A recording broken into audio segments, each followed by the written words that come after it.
যেমন কালকেই শুনলাম যে আমাদের চাঁদপুর জেলার হাজীগঞ্জ উপজেলায় নাকি ডাকাত পড়েছে।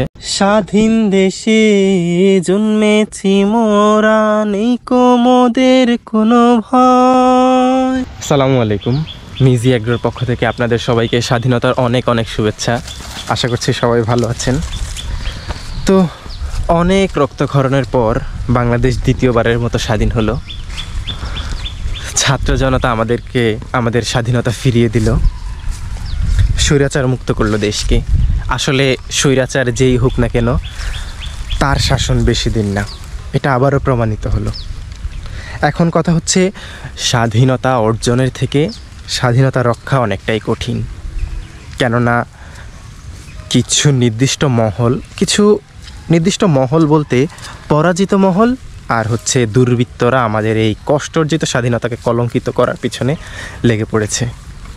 তারা বিভিন্ন জায়গায় চুরি, ডাকাতি, লুটপাট, ভাঙচুর, সংখ্যালঘুদের উপর হামলা এইসব করে আমাদের স্বাধীনতাকে কলঙ্কিত করছে।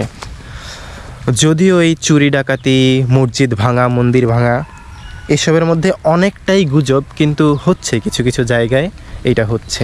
তো আমাদেরকে এসব রুখে দাঁড়াতে হবে, গুজব ছড়ানো বন্ধ করতে হবে, আর সংখ্যালঘুদের পাশে দাঁড়াতে হবে, তাদেরকে সাহায্য করতে হবে। মনে রাখবেন, ছাত্র জনতা যদি দেশকে স্বাধীন করতে পারে, তাহলে দেশের স্বাধীনতা রক্ষার্থে যে কোনো কিছু করতে পারে। তো এখন ডাকাত বা লুটপাটের বিষয় নিয়ে যদি বলি, তাহলে শহরে তারা তেমন একটা সুবিধা করতে পারছে না, কারণ ছাত্ররা সব জায়গায় পাহারা দিচ্ছে, জনগণের পাশে আছে তারা। আমার মনে হচ্ছে তারা এখন গ্রামে ঢুকবে, গ্রামে লুটপাট করবে, গ্রামে ডাকাতি করবে। যেমন কালকেই শুনলাম যে আমাদের চাঁদপুর জেলার হাজীগঞ্জ উপজেলায় নাকি ডাকাত পড়েছে।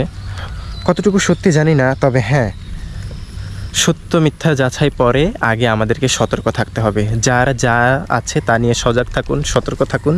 আমরা আমাদের অর্জিত এই স্বাধীনতাকে কলঙ্কিত করতে দেব না। আমরা স্বাধীনতা অর্জন করতে পারলে তা রক্ষা করতেও জানি, রক্ষা করব। আমাদের সর্বশেষটুকু দিয়ে আমরা আমাদের স্বাধীনতাকে রক্ষা করব। স্বাধীন দেশে জন্মেছি মোরা, নেই কোমদের কোনো ভয়।